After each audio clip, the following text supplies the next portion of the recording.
Phil, thank you.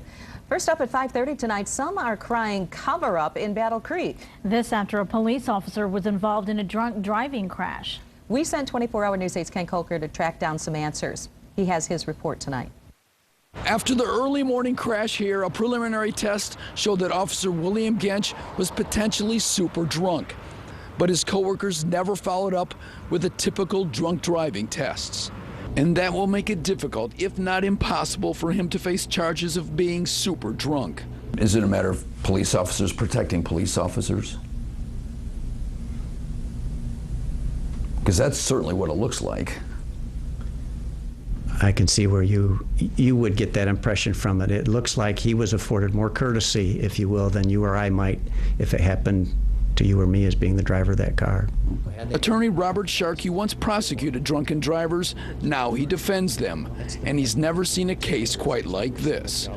Officer Gench blew a .285 on a portable breath test, 3 times the legal limit, after crashing while driving another officer home in her car. He was driving 100 miles an hour with flames coming from the car as he slammed into mailboxes and signs. But the Battle Creek officers who responded didn't give him sobriety tests, didn't ask for a blood test, even after he became belligerent and shouldered one of his sergeants. It may well turn out that the prosecutor has no admissible evidence as to what the blood alcohol level of the driver was at the time of the accident.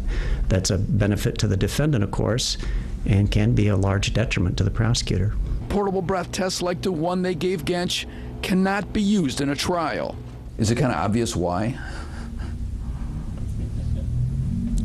I'll let you draw your own conclusions about that.